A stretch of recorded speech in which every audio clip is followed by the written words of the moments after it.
तो ठीक है बच्चों, एक बार फिर से स्वागत है आपका। जहां तक हम लोगों ने पढ़ा था उसके आगे हम लोग कंटिन्यू कर रहे हैं, ठीक है। तो यहाँ पे देखिए, इसको एक बार दोहराने के लिए कह रहे हैं बच्चे। तो काइनेटिक एनर्जी किसके बराबर होगी? हम जानते हैं कोई भी ऊर्जा जो होती है कि कार्य के बराबर होती है। तो kinetic energy will be equal to work done due to state of motion, ठीक है। मोशन में या मोशन की स्टेट में होने के कारण जितना वर्क डन किया जाएगा वही हमारा क्या हो जाएगा, काइनेटिक एनर्जी। तो इसको हिंदी में गतिज ऊर्जा कहते हैं ना बच्चों। काइनेटिक एनर्जी बराबर हो जाएगा वर्क डन, और वर्क का फार्मूला क्या होता है देखो बताया है। वर्क का फार्मूला एफ इंटू डी या एफ इंटू यस। अब यस क्या है, डिस्प्लेसमेंट है, चाहे डी लिखो चाहे यस। ओके, आगे एफ बराबर एम ए होता है बच्चों, और यस को एज इट इज लिख दिया। अब मेरे पास तीन इक्वेशन होते हैं। इक्वेशन ऑफ मोशन कितने हैं? टोटल 4 होते हैं बच्चों, बट आज 3 पढ़ते हैं आप लोग। पहला v बराबर u प्लस एटी, दूसरा s बराबर U T plus half eighty square, और तीसरा है v स्क्वायर बराबर यू स्क्वायर प्लस 2as। तो बच्चा देखो a और s किस में आ रहा है? पहले में नहीं, दूसरे में नहीं, तीसरे में आ रहा है। किस में आ रहा है? तो हम तीसरे इक्वेशन का यूज करेंगे बच्चा, यही लिखा है from third equation of motion v square equal to u square plus 2as equal to, यहाँ पे क्या आएगा बच्चा, u का वैल्यू 0 है तो u 0 हो जाएगा, क्या बचेगा केवल 2as। अगर मुझे as का वैल्यू निकालना है बच्चों तो 2 को उधर भेजना होगा ना, तो 2 इंटू में इधर आएगा, डिवाइड में हो जाएगा। तो v स्क्वायर अपॉन 2 बराबर क्या बचे, v स्क्वायर अपॉन 2 बराबर क्या बचेगा, a इंटू यस। अब बच्चा as का वैल्यू आ गया, जिसको हम इक्वेशन फर्स्ट में रखेंगे। तो लिखेंगे putting the value of as in equation first. कहाँ लिखा हूँ बच्चों, ये putting the value of as।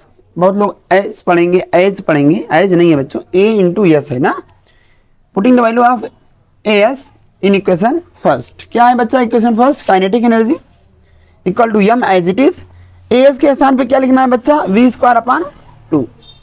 तो देखो अगर मैं एम का वी स्क्वायर में मल्टीप्लाई करूंगा, एम वी स्क्वायर हो जाएगा। आगे कुछ नहीं है, जिसका कोई नहीं होता उसका भगवान होता है, मतलब 1 होता है, 1/2। ठीक बच्चों? Yes sir. इतना तेज नहीं बोलना था। फार्मूला एंड प्रूफ देखना है बच्चा मुझे, किसके लिए, पोटेंशियल एनर्जी के लिए। तो क्या फार्मूला होता है, सबसे पहले यही जान लेते हैं। Thank you. U बराबर होता है mgh। m क्या है बच्चों, मास, g क्या है, ग्रेविटेशनल एक्सीलरेशन, और h क्या है, हाइट है। ठीक है। तो अगर मेरे पास कोई ऑब्जेक्ट ऊपर से नीचे की ओर आ रही है, ठीक है, या नीचे से ऊपर की ओर जा रही है, मान लीजिए कितनी हाइट तक, h हाइट तक, या h हाइट से आ रही है या h हाइट तक जा रही है, तो ये ग्रेविटी के अंडर मोशन कर रहा है बच्चों। तो इसलिए यहाँ पर एक्सीलरेशन जो रहेगा वो g से रिप्लेस हो जाएगा। ठीक है, मुझे ये प्रूफ करना है कि mgh होता है। ठीक, क्या निकालना है मुझे, u क्या है, स्टैटिक पोटेंशियल एनर्जी है, या आप कहिए पोटेंशियल एनर्जी है। अब पोटेंशियल एनर्जी की डिफिनीशन कैसे होगी, आप लोगों को बताया गया था मेरे ख्याल से, एक बार फिर से रिवाइज करते हैं। The energy stored in any object due to its state of rest. किसी ऑब्जेक्ट में उसकी रेस्ट पोजीशन के कारण कुछ एनर्जी, जो जितनी एनर्जी स्टोर होगी उस एनर्जी को बोलेंगे बच्चों पोटेंशियल एनर्जी। फॉर एग्जाम्पल जैसे ये बेंच रुका हुआ है, तो इसको आपको उठाने के लिए, एक स्थान से दूसरे स्थान तक ले जाने के लिए एनर्जी की आवश्यकता होगी ना। इसका मतलब इसमें कुछ काम किया गया, इसमें भी कुछ एनर्जी होगी। इसमें जो एनर्जी है बच्चों इस बेंच में, वो है पोटेंशियल एनर्जी। बाइक जो इस समय खड़ी है उसमें भी पोटेंशियल एनर्जी है। कोई भी ऑब्जेक्ट अगर रेस्ट में है तो उसमें कौन सी एनर्जी है बच्चों, पोटेंशियल। सबको समझ में आया? सब्सक्राइब बच्चों, आगे बढ़ते हैं। ठीक है, तो अभी हम लोग पढ़ेंगे क्या, ये U बराबर mgh। U क्या है, पोटेंशियल एनर्जी है, और मुझे दिखाना है कि पोटेंशियल एनर्जी का जो वैल्यू होता है वह mgh होता है। आइए प्रूफ करते हैं बच्चों। पहले यहाँ से लिखना शुरू करेंगे। पोटेंशियल एनर्जी के लिए निकाल रहे हैं फार्मूला, ध्यान दीजिएगा सब लोग। इसका तो निकल गया ऑलरेडी, इसको न लिखें तब भी चले, एक लाइन और बच जाएगा। चलो बच्चा U निकालते हैं। U बराबर, सबसे पहले आप बताइए U किसके बराबर होगा बच्चों, work done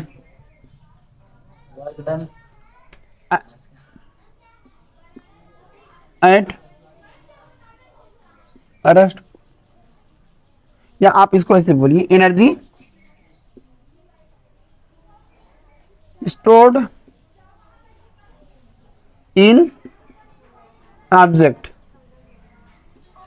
due to rest. Don't talk बच्चों। तो एनर्जी किसके बराबर होता है? वर्क के। तो सिंपल भाषा में यू हमारा क्या होगा? डब्लू रेस्ट के बराबर हो जाएगा। डब्लू बराबर क्या होता है? F into yes. यस क्या है यहाँ पर? डिस्टेंस है। और डिस्टेंस मैंने आप लोगों को बताया बच्चा ऊपर या नीचे की हो जा रहा है, तो यस के स्थान पे क्या यूज करोगे? ठीक है। और यहाँ पे हमारे पास u बराबर हो जाएगा बच्चों, एफ का वैल्यू होता है m into A into H. But जब ऑब्जेक्ट ग्रेविटी के अंदर मोशन कर रहा है तो a रिप्लेस हो जाएगा g से ना। ये बराबर क्या होता है? m इंटू ए होता है। a के स्थान पे क्या हो जाएगा? g। और s के स्थान पे क्या हो गया बच्चों? h। तो हमारे पास फार्मूला निकल के आ गया mgh। mdh एक मसाला था ना, mdh। mdh मसाले खाइए और बीमार हो जाइए। तो अब हमारे पास u बराबर क्या आया? mgh। यही फार्मूला है बच्चों। आया क्या? देखो बच्चों, हम लोग टाइप्स पढ़ने जा रहे हैं किसके? पोटेंशियल एनर्जी की। तो पोटेंशियल एनर्जी फॉलोइंग टाइप के होते हैं ना, निम्न प्रकार के होते हैं। पहला होगा इलास्टिक पोटेंशियल एनर्जी। अब इलास्टिक पोटेंशियल एनर्जी क्या होता है? जब किसी बॉडी को एक फोर्स लगाएं, कौन सा? जब बॉडी पर एक्सटर्नल फोर्स लगाएं और उसको छोड़ दें, ठीक है, और वो अपनी स्थिति में वापस आ जाए, तो इस फोर्स को कहते हैं डिफॉर्मिंग फोर्स। क्या कहते हैं? और जिस प्रॉपर्टी के कारण वह अपनी पोजीशन को रीगेन कर ले रहा है, अपनी स्थिति में वापस आ जा रहा है, उसको बोलते हैं इलास्टिसिटी। क्या बोलते हैं? इलास्टिसिटी। मैं सिंपल भाषा में समझाऊंगा। अभी रबड़ को खींचा और छोड़ दिया, तो पहले तो तना, फिर वापस आया तो रुक गया, तो उसमें कौन सी ऊर्जा होगी? स्थितिज ऊर्जा होगी। कौन सी ऊर्जा होगी? और इलास्टिक है ना, तो इसको बोलते हैं प्रत्यास्थ। क्या बोलते हैं? प्रत्यास्थ स्थितिज ऊर्जा। समझ में आया कि नहीं आया? प्रत्यास्थता के कारण किसी ऑब्जेक्ट में, किसी बॉडी में जो एनर्जी स्टोर होगी, उस एनर्जी को बोलोगे elastic potential energy. Energy stored in any object due to its elasticity is called elastic potential energy. ध्यान ये दीजिएगा, ये पोटेंशियल एनर्जी ही है। कौन सी एनर्जी है? चलो आगे। अगला ग्रेविटेशनल पोटेंशियल एनर्जी। क्या है ग्रेविटेशनल पोटेंशियल एनर्जी? जब कोई बॉडी ना ग्रेविटी के अंडर मोशन करती है, अब मोशन करते करते रुक जाए ना, किसी पॉइंट पे रुक जाए, तो वहां पर कौन सी एनर्जी होगी बच्चों? Potential energy. अब ग्रेविटी के कारण हो रही है तो उसको बोलते हैं ग्रेविटेशनल पोटेंशियल एनर्जी। इसका मतलब the energy stored in any object under gravity, या the potential energy stored in any object during the motion under gravity is called gravitational potential energy. गुरुत्व के अधीन गति करती हुई किसी वस्तु में किसी बिंदु पर जो स्थितिज ऊर्जा होगी, उसी स्थिति ऊर्जा को आप बोलोगे ग्रेविटेशनल पोटेंशियल एनर्जी। ग्रेविटेशनल है मतलब ग्रेविटी के अंदर है बस। ठीक। अगला बच्चों इलेक्ट्रोस्टैटिक पोटेंशियल एनर्जी। तो इलेक्ट्रोस्टैटिक पोटेंशियल एनर्जी क्या है? पोटेंशियल एनर्जी तो कन्फर्म है कि रेस्ट के कारण हो रहा है। इलेक्ट्रोस्टैटिक क्या होता है बेटा? चार्ज होता है। क्या होता है? चार्ज। तो जब हमारे पास कोई चार्ज बॉडी होती है, ठीक है, चाहे पॉजिटिव चार्ज हो चाहे निगेटिव चार्ज हो, या इवन आपके पास मैग्नेट हो तब भी, तो जब किसी बॉडी में चार्ज होता है तो और उस चार्ज की जब हम पोटेंशियल एनर्जी निकालते हैं तो उसको बोलते हैं इलेक्ट्रोस्टैटिक पोटेंशियल एनर्जी। समझ में आया? बोलो। एक चार्ज को एक बॉडी से दूसरे बॉडी तक ले जाने में जितना काम करना पड़ता है वह काम बराबर हो जाता है इलेक्ट्रोस्टैटिक पोटेंशियल एनर्जी की। ठीक है। Electrostatic potential energy is defined as the work done to bringing a charge from one point to another point. मतलब एक आवेश को एक बिंदु से दूसरे बिंदु तक ले जाने में जितना काम करना पड़ेगा उस काम को बोलोगे इलेक्ट्रोस्टैटिक पोटेंशियल एनर्जी। आया? बोलो। लेकिन थोड़ा ठीक है। अगला है मैग्नेटिक पोटेंशियल एनर्जी। तो बच्चा ये मैग्नेट हो जाएगा बस जब चार्ज मोशन में हो। जब चार्ज मोशन में हो या हमारे पास कोई मैग्नेट हो जाए बच्चा। जैसे मोशन में चार्ज कब होगा? जैसे मान लीजिए हमारे पास ये वायर है, इसमें करंट फ्लो करा दीजिए, तो आप करंट फ्लो कर रहा है ना, तो ये मोशन में हो गया इस समय चार्ज। इलेक्ट्रॉन यहाँ पर एक स्थान से दूसरे स्थान जा रहे हैं, ठीक है, तो ये हो गया मोशन वाला। तो जब कोई चार्ज मोशन में हो या मैग्नेट हमारे पास हो, तो मैग्नेट में जो पार्टिकल्स होते हैं वो मोशन में होते हैं, ठीक है। तो मैंने कहा मैग्नेट के कारण या मूविंग चार्ज के कारण किसी बॉडी में जो वर्क डन होगा वह work done magnetic potential energy के बराबर होगा। किसके बराबर होगा? मैग्नेटिक पोटेंशियल एनर्जी के बराबर। समझ में आया? ये इलेक्ट्रोस्टैटिक पोटेंशियल एनर्जी है और ये मैग्नेटिक पोटेंशियल एनर्जी है। बस वो मैग्नेट में होता है और वो रेस्ट पर होता है, ठीक। चलो बच्चा, केमिकल एनर्जी। तो जब केमिकल रिएक्शन होते हैं, दो कंपाउंड आपस में मिलते हैं और कुछ रिएक्शन करके कुछ बनाते हैं, तो वहाँ पर एनर्जी क्या होती है? कुछ एनर्जी रिलीज होती है और कुछ एनर्जी एब्जॉर्ब होती है, ठीक है। तो केमिकल रिएक्शन के बाद ऑब्जेक्ट में जो एनर्जी स्टोर होगी उसको बोलेंगे केमिकल एनर्जी। क्या बोलेंगे? ठीक है बच्चा, समझ में आया? Yes sir. केमिकल रिएक्शन के कारण जो एनर्जी स्टोर होगी उसको बोलेंगे केमिकल। Last, nuclear energy. तो न्यूक्लियस के जब दो एटम, दो भारी एटम या दो लाइट एटम जब एक दूसरे से पार्टिसिपेट करते हैं, एक दूसरे से मिलते हैं, तो वहाँ पर बहुत सारी एनर्जी क्या होती है? निकलती है, क्योंकि उसमें एक पार्टिकल होता है, न्यूट्रॉन नाम है उसका, ठीक है। तो न्यूट्रॉन जब इनके साथ क्या करता है? रिएक्शन करता है बच्चों, तो वहाँ पर बहुत सारी एनर्जी क्या हो जाती है? इमिट होती है। इमिट मतलब होता है निकलना। तो वहाँ पर बहुत सारी एनर्जी निकलती है। जैसे परमाणु बम जो बनाया जाता है बच्चों, वो इसी सिद्धांत पर बनाया जाता है, ठीक है, समझ में आया?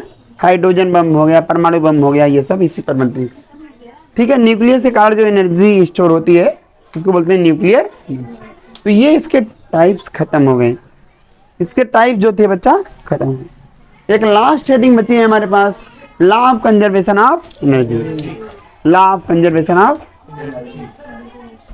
चलो हटा देते हैं इसको, बता देते हैं। हाँ शायद थोड़ा बड़ा है, ज्यादा थोड़ा सा, इतना ये जगह भर लेगा। हाँ, तो हमें ये प्रूव करना है बच्चा कि एनर्जी हमेशा क्या होती है? कंजर्व होती है। एनर्जी हमेशा क्या होती है? ये थर्ड इक्वेशन का हम बार बार यूज करेंगे, बाकी इक्वेशन का यूज नहीं है, ठीक है। आओ शुरू कर लेते हैं। तो बच्चा देखो, मान लो हमारे पास कोई बॉडी है, हटा दे रहा हूं इन सबको, यही समझ लो, या कोई ऑब्जेक्ट है, जो भी समझो बेटा। ये ग्रेविटी के अंदर मोशन कर रहा है। किसके अंदर? ग्रेविटी। तो यहाँ 3 पॉइंट लिया हमने, दिस इज पॉइंट ए, यहाँ बीच में हमने एक पॉइंट ले लिया पॉइंट बी, और एक ग्राउंड पर हमने पॉइंट ले लिया पॉइंट सी। ये दिखाना है ना बच्चों मुझे कि जो पॉइंट ए पर एनर्जी होगा वही बी पर होगा और वही सी पर होगा। तो अगर मैं पॉइंट ए पर टोटल एनर्जी निकालूंगा, तो पॉइंट ए पर टोटल एनर्जी कैसे निकलेगा? Kinetic energy plus potential energy. B पर कैसे निकालेंगे? सेम चीज, kinetic energy plus potential energy. और सी पर भी कैसे निकालेंगे? Kinetic energy plus potential energy. तो देखो बच्चा, ये टोटल हाइट हमें ज्ञात नहीं है, हमने मान लिया कैपिटल एच है, ठीक है। यहां से यहाँ की हाइट को एच मान लो, और ये वाली हाइट बच्चा मान लो एक्स। क्या मान लो? एक्स। समझ में आया इतना कि नहीं आया? बोलो। टोटल हाइट एच, ये वाली स्मॉल एच और ये वाली एक्स, कोई दिक्कत नहीं? ओके। बहुत सारी बुक में इसको न लिखकर एच माइनस एच लिखा रहता है, बात तो ही है। चलो फिलहाल तो बच्चा हम सबसे पहले निकालेंगे the kinetic energy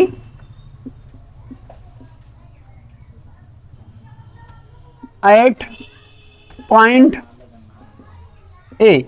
kinetic energy point A पर कैसे निकालेंगे बच्चा? ऐसे के ए लिख के ए कर दो, ए मतलब ए पर निकाल रहे हैं। तो काइनेटिक एनर्जी निकलता कैसे है? हाफ, बोलो half mv square.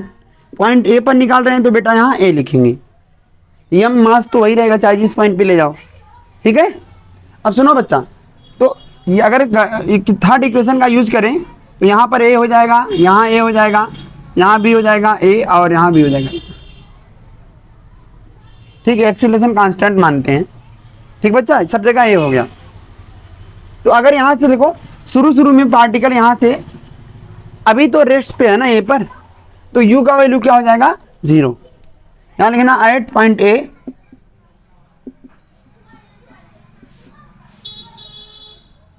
You A equal to 0। So from third equation of motion, गति के तीसरे समीकरण से kinetic energy at point A will be क्या हो जाएगा बच्चों? देखो ये वाला वैल्यू 0 हो गया, ठीक है। यहाँ पे हम लिखेंगे हाफ, यम को उतार लो। देखो तो बच्चों ध्यान से, वी ए का वैल्यू यहाँ से निकाल रहे हैं, तो ये हमारा यू ए का स्क्वायर तो 0 है ना, तो ये 0 है तो बचेगा कितना हमारे पास? 2a। यस, अब यस का वैल्यू क्या हो जाएगा बच्चों? यहाँ से ग्राउंड की हाइट, ऊपर से ग्राउंड की हाइट कितना है? यस, तो ये हो जाएगा हमारे पास 2। ए के स्थान पे क्या होगा बच्चों? जी, क्योंकि पार्टिकल ऊपर नीचे गति कर रहा है। और यस ए मतलब हाइट बेटा, कितनी हाइट है? एच। तो देखो ऊपर 2 नीचे 2 कैंसिल, क्या बचेगा बताओ? M G into capital H, ठीक। अब ऐसे बेटा यहीं पे पोटेंशियल एनर्जी निकालो। Potential energy at point A. Potential energy कैसे निकलता है? यू बराबर एम जी एच। एक ही बात कर रहा हूं बेटा, तो हाइट भी क्या होगी यहाँ पर? ए। एम जी तो वही रहेगा, मास और ग्रेविटेशनल एक्सीलरेशन बदलेगा नहीं। तो क्या बदलेगा बच्चों यहाँ पर? एच, एच का वैल्यू। तो अच्छा यहाँ देखो, जब काइनेटिक एनर्जी निकालते हैं बेटा ना, तो ये हाइट यहीं पॉइंट ए से लेंगे, तो पॉइंट ए से ए की हाइट कितनी है? 0। तो ये पूरा वैल्यू क्या हो जाएगा? 0। इसको ध्यान रखना। और जब यहाँ पे निकालते हैं कौन सी एनर्जी? पोटेंशियल एनर्जी, तो नीचे से हाइट लेते हैं, तो यहाँ से यहाँ की हाइट कितनी है? एच, ठीक है। टोटल एनर्जी निकालो पॉइंट ए पर। टोटल एनर्जी एट पॉइंट ए पर टोटल एनर्जी कैसे निकलेगा बच्चा? टोटल एनर्जी बराबर kinetic energy at point A plus potential energy at point ए। तो पॉइंट ए पर काइनेटिक एनर्जी 0 और पोटेंशियल एनर्जी कितना है बच्चा? M G H. आया? टोटल एनर्जी निकल गया बच्चों ए पर। अब बी पर भी यही आना चाहिए और सी पर भी यही आना चाहिए। तो यहां लिखेंगे काइनेटिक एनर्जी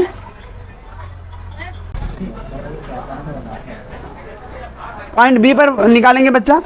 तो देखो बी पर हाइट कितना आया, ऊपर से कितना नीचे आए? एच। तो जब वहां से चलने लगे तो यू ए का वैल्यू क्या था? 0। क्या था? शुरू में 0 था, तो ये वाला तो 0 हो जाएगा। अब बी की बात करेंगे यहाँ पर। तो पहले लिखो काइनेटिक एनर्जी का फार्मूला क्या होता है? Kinetic energy at point B बराबर आएगा हाफ एम वी बी का स्क्वायर। बस बच्चा यहाँ बी हो गया, तो यहाँ पे हो जाएगा kinetic energy at point B बराबर हाफ एम। अब देखो बच्चा वी बी, तो यहाँ वी ए के स्थान पे आप क्या कर दोगे? वी बी का स्क्वायर, और बस यहाँ पर बी हो जाएगा। कहेंगे सर यहाँ बी क्यों नहीं किया? क्योंकि ऑब्जेक्ट ऊपर से नीचे आ रहा है, तो शुरू में कितना था वेलोसिटी? 0। तो ये वाला क्या हो जाएगा बच्चा? 0। क्या बचेगा मेरे पास? 2g। यहां से यहाँ की हाइट कितनी है बच्चा? x, ठीक। 2 से 2 कैंसिल, क्या बचा? mgh। अब ऐसे निकालेंगे बच्चा क्या, पोटेंशियल एनर्जी। तो लिखो पोटेंशियल एनर्जी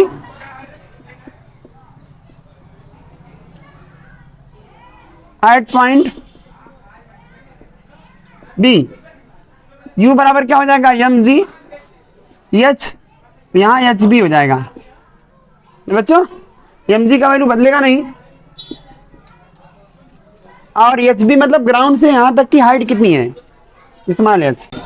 U बराबर mg और h, वो तो हो गया बच्चा। टोटल एनर्जी निकालो, total energy at point B बराबर kinetic energy at point B plus potential energy at point B. Kinetic energy कितनी है बच्चों, mg h प्लस इसका वैल्यू, दोनों में कॉमन क्या है बच्चा, तो बचेगा x प्लस h। देखो x और h को जोड़ोगे तो पूरा कैपिटल H हो जाएगा, ये आ गया mg कैपिटल H। b पर भी देखो बच्चा टोटल एनर्जी कितनी आ रही है, बोलो, b पर भी टोटल एनर्जी mg h आ रही है। a पर कितना आया बच्चा, mg h। ऐसे पॉइंट c पर निकालेंगे, कहाँ पर, तो जल्दी से लिखो kinetic energy at point C. तो यहां देखो kinetic energy at point C बराबर क्या हो जाएगा, हाफ एम वी सी का स्क्वायर। देखो बच्चा यहाँ पे सी हो जाएगा, यहाँ भी क्या हो जाएगा सी, और यहाँ भी क्या हो जाएगा C। तो U हमारा ए रहेगा। शुरू शुरू में वेलोसिटी कितनी है, 0, तो U ए तो 0 बचा, क्या हमारे पास 2, यहाँ हो जाएगा G, और एस सी का मतलब क्या समझे, यहाँ से यहाँ की हाइट, यहाँ से यहाँ की हाइट कितनी है बच्चा, h।